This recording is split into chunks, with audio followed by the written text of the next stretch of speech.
an instructor's Bible and book. So again, in case if you want to deep dive into more of this, I literally have something that's available and accessible for teaching a little bit of Linux and stuff on the keyboard, on the console, and in the weeds. Step number 2 is grow a central repository of the training material that you build up as a team. So this can take any kind of form that you want, right? This can be a GitHub repository, it can be a list on a whiteboard if you want. But remember, the more kind of engaging, the more dynamic and active that it is, the better and more accessible it is for all of your people. So, for an example, like a web portal, right? Say your team members have an account and a login they can join with, and then they can interact with everything related to your team. And I think that it should be everything. Everyone can touch everything. Newcomers, veterans alike, give each person the access so that they can create and add to their own content and material. So you as a leader should be doing that thing, right? You should be creating and developing custom challenges or training material and make them accessible to your team, give them to your people, and then encourage others to do that exact same thing. So once someone breaks the glass ceiling, once someone creates their own challenge or their own training material, like just a team member, just anyone in your group, suddenly that excitement will spread like wildfire. Because for one thing, they're going to want to show off what they've made. They're going to want other people to play with it and try it. And then all the others are going to be kind of in that same mood. Like, man, I want to try that. I want to make something and show it to people. Because that's cool. That's exciting. I think that is the secret to kind of growing that internal growth and development. Now that you've got yourself training your people, suddenly you're going to have your people training your people. And that's awesome. You've got this internal feedback loop. Win-win. Okay, step number 3. Now that your people are kind of learned up, they're kind of finding their way, finding stuff they really like and want to specialize in, let your team members share their knowledge. Give them the spotlight, let them teach. Offer opportunities for each individual to present and showcase their own tools, their own techniques and vulnerabilities or exploits that they're finding lately. So every Sunday, I would kind of ping our team's Slack channel, and that's a tangent, step 3.5, have a Slack channel or some kind of Discord server or Mattermost server or a means of communication to constantly be in touch with your group. Back to step 3, I would ping them on the Slack channel. I'd kind of ask, hey, it's a Sunday, we got this week coming up. Is there anyone that wants to give a presentation? Or can you give a demonstration or a briefing to kind of showcase something, anyone else? And that was meant to be an opportunity for veterans, for the people that have kind of honed and sharpened their skills, to teach and train the other members, but that can be just about anything. Like a person could give something on something a little more theoretical, or just a very general topic, or they could go deep in the weeds, right? They could talk about RSA cryptography, or binary exploits, etc. They could talk about how to code a blind SQL injection attack in Python, anything. Or just stuff that's silly and fun, like the steam locomotive command in Linux, just to showcase cool things and get people exposed. So this gave a lot more life to our practices, and it helped kind of spread the wealth. As one person grows, they share what they learn, and then others grow with them. And the same thing with creating challenges and creating custom training material. This is contagious. As soon as someone presents some of their cool stuff, then that's going to grow like wildfire again. Someone else is going to say, I want to do that. I want to showcase, and that's cool. Okay, step number 4, this is kind of in addition to that Slack channel or Discord server, keep constant communication with your team. And I mean worthwhile communication, right? You don't want to ping off an email with some article that you haven't even read yet. You want to kind of digest and curate the cool stuff that you're giving to your people. So I would start off with, whenever I would start a practice, I would kind of do what we would call fondly the spiel, that was really just a segment for announcements or updates. And that would include stuff from CTF Time, so ctftime.org, the online kind of portal and management stuff for monitoring upcoming games, or upcoming CTFs and competitions. I would include stuff from the Zero Daily newsletter, stuff that HackerOne does in case there's any real world cybersecurity stuff you wanted to share. And then I would catch things in maybe a subreddit. So r/security CTF or r/netsec. And at the end of this, like at the end of when you're passing your information, open the floor and give it to the rest of the team. Is there anyone that anyone wants to share or anything that they saw? And do that often. Step number 5, provide incentive for your people to engage and encourage them to do so, right? You want to give praise to people and recognize them that work hard. So one way to do this, and there are a lot of different ways, maybe your central repository for your challenges or stuff that you do, your hub, maybe that has a leaderboard, and people that solve more challenges, right, will climb up on the leaderboard, just like any regular CTF. But that's your homemade custom challenges. Again, fosters more of that internal growth. Or maybe team members that give more presentations or write more write-ups can also gain points and kind of climb up on that board. And whenever you provide an update, like whenever you're making announcements or doing the spiel or whatever you want to call it, on a daily or weekly basis, don't hesitate to like call people by name that are doing good stuff. Like do that public celebration. If someone on your team is consistently willing to give a presentation, like on the daily or every week, then just call them out, let them know, that's awesome. If someone is doing something and solves a challenge in a recent capture the flag competition that requires some like hardcore cyber ninja skill, call them out, that's awesome. Same thing if maybe a few people or like a select portion of your team works with you on a capture the flag, but not everyone, that's okay. Celebrate the people that did, so that maybe next time the people that didn't and they missed out on the game would be willing to join in and keep growing. Okay, step number 6 is constantly look out for new events. Your priority, like your number 1 prerogative, should be training value, exposing people to new things and getting them to learn and train. So do everything in your power to share the most amount of experiences with the most amount of people. And that may mean like trying to spend the funding to get so many people to go to one event. You want to be thirsting for like new events to go to. So lurk on the internet, follow those subreddits, check the pulse of upcoming events, stay on top of like BSides conferences like this. Know when the tickets go on sale so you don't miss when they sell out. I did that a few times. And check if they have a capture the flag competition. Check if you've got something to really, again, get engaged, be on the keyboard, and do cool stuff. BSides, I don't know what the next one is. But again, you want to stay on that ball. Plan the availability to go to as many as you can. So step number 7 is the real thing, right? This is the most important step. Like play capture the flag and actively practice and train. Like do it for real. Play CTFs and play so many CTFs that you grow kind of an association, like this underground tribal knowledge of each game that comes up. So that when you see something on the calendar, you can tell your people, oh, I played this last year, or I've seen this 2 years ago. This is a really hard competition. Or, hey, this one is pretty nice. It's beginner friendly. There's a lot of training value in here. I want everyone to do it. I want everyone to play. That's awesome. And when a CTF isn't online, play war games, right? Practice Over the Wire or Smash the Stack, Ring Zero, Micro-Corruption, Exploit Exercises, the list goes on and on. And if the war games are kind of out of reach for your newcomers, they just don't have the skill set or they haven't built up that competency just yet, that's okay. That is, again, where your custom and homemade challenges come in. Because you can define that learning curve. You can set the granular difficulty, right? Maybe some of the stuff is a little more advanced or goes deep into reverse engineering or binary exploitation or web stuff. If you want to, again, hold the hand of your people that are growing and learning, I think that's where you want to put together your custom stuff. And we can talk about that if you want to learn Docker or how to really accomplish that. Okay, step number 8. Read write-ups and write write-ups.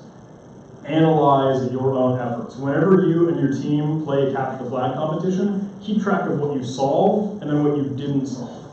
Keep in mind the category, right? The actual general subject for what you didn't solve. So write write-ups for the challenges that you did solve, and then read write-ups for the challenges that you didn't solve. One of the best things now is that write-ups aren't just a wall of text that make your eyes glaze over. You have a lot of different forms of media, or how you can actually digest and learn that thing, right? So video write-ups, Live Overflow, Jimbo Coldwin, myself, IPSEC, a lot of people on the internet are trying to produce stuff in a more, it's not the best, right? Because you can't copy and paste code, but with the video write-up or with the screen cap, you can see literally everything that happens, and that's pretty neat. So I think that's important, but the biggest thing is just reviewing how something was solved or what the answer really was when you see a challenge you haven't seen before. So when you're going through a write-up, video or not, don't just read the write-up, but actively participate in the write-up. Follow along, do it.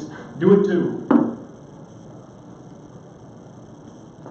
Okay. If you did solve a challenge, or someone on your team did, make a presentation, right? Showcase how that's done if some other people didn't solve it, just to spread that knowledge. And recreate maybe similar challenges or something distilled, again, in that central hub or your repository. And tell your team members once write-ups go live. If you're monitoring CTF time and maybe someone else doesn't, let them know, and your announcements, your spiel, whatever the case may be. Just keep that communication. Step number 9, repeat. Do this again, and over and over and over again. I'm sure you probably noticed that not all of these are a one and done thing.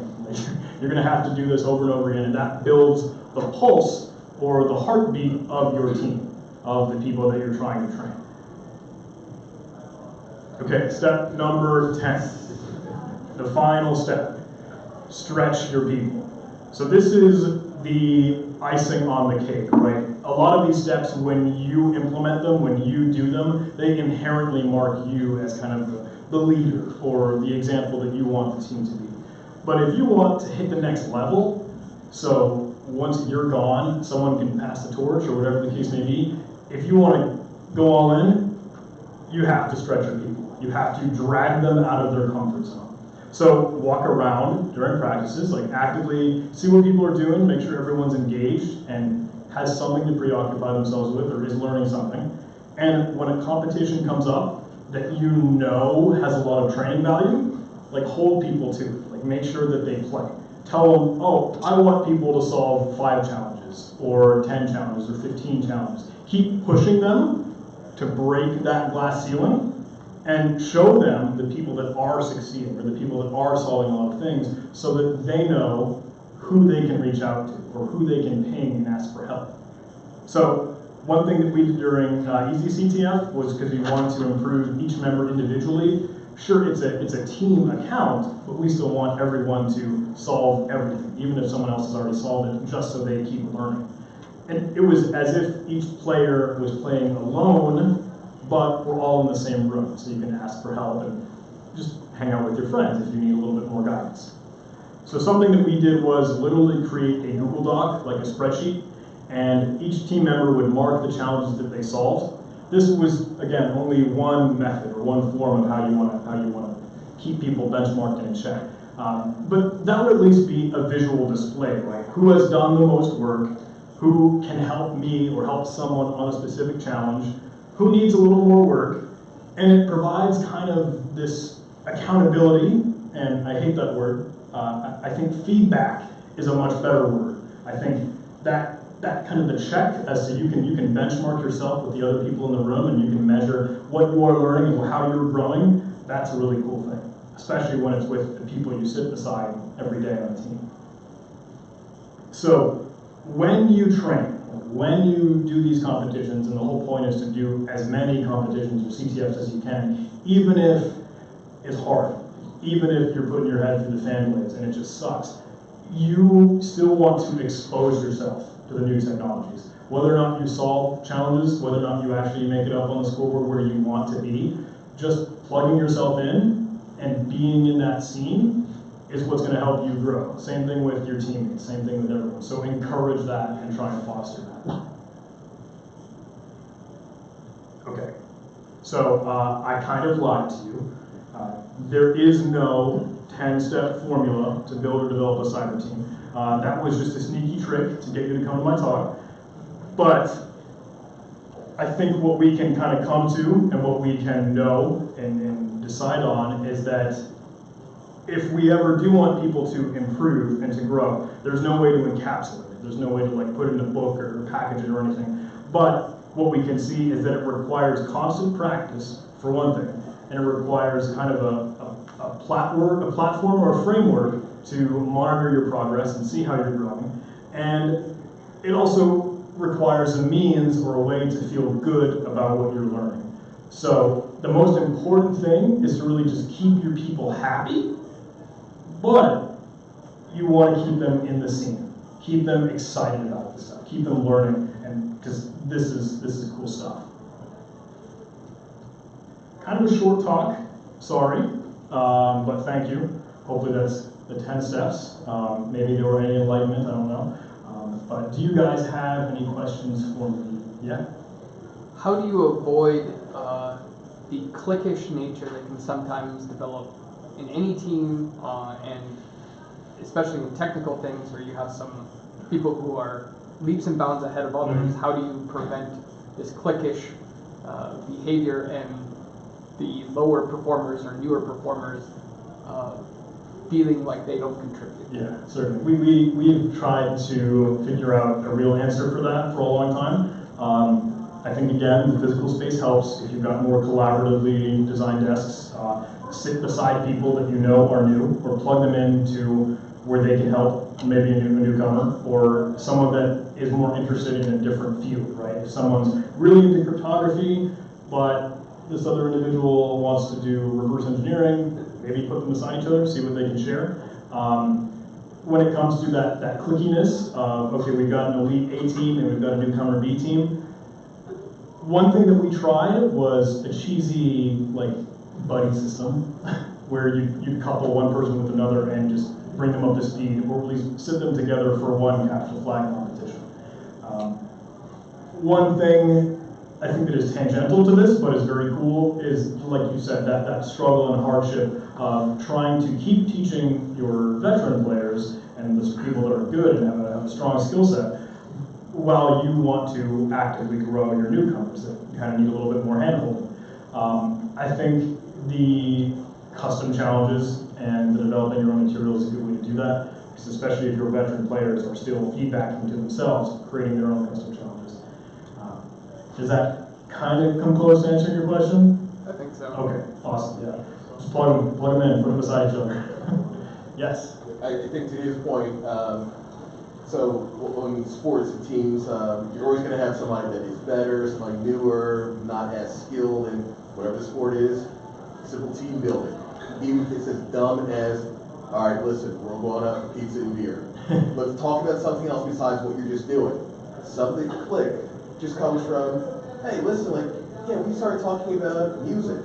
That's nothing to do with computers. Like, dude, he likes a lot of, stuff on my iPod. Engage people outside of the computer. It does break down some barriers. You find out, like, it's not that I would have never talked to this person outside of like this. Fraternities get, the bad name. There's a lot of people in my fraternity that, okay, this is how I met them. Just looking at him, would have never probably talked to this guy. I have a lot in common with him. And the same thing even you're saying, these circular desks, like something outside of just the activity at hand actually goes a much further way on building a great team. It's the chemistry and personality outside of the skill set that really defines things. Yeah, I didn't include specifically that stuff for this talk because it is outside of that technical range, but I think that is also incredibly important. We would do morale nights just kind of every weekend where we either just, someone wants to watch a movie, we'd hang out, popcorn, cheesy video games in the room, if that's what you want to do, or dedicate one day, maybe you're not practicing, you're just going out for a run, or talking or catching up with the day. So yeah, just morale is also very important. Val, how long does it take to get somebody who has no experience to get them to be self-sufficient in teaching them new information? That's a hard thing, especially dependent on how much time during the day you have to teach them and train them. In the situation that I had been in where we would work for 2 hours a day or less, maybe an hour and a half or 1 hour every weekday, I think it would take maybe a month or two for someone to really roll through over the wire, like learn their Linux command line stuff, and then slowly you sprinkle in that custom challenges and the exposure to web stuff or cryptography. So I think at that pace, where it's 2 hours a day every weekday, maybe 3 months, but again, it's slow and it's gradual. But again, how much you can be engaged with them, how much you can hold their hand is an important thing. In fact, you can fast forward that to 1 month or less if you've got more engagement. Okay, does that answer your question? Thank you. I think coffee is next, right? Coffee break? Yes, sir. Sweet. Thank you guys.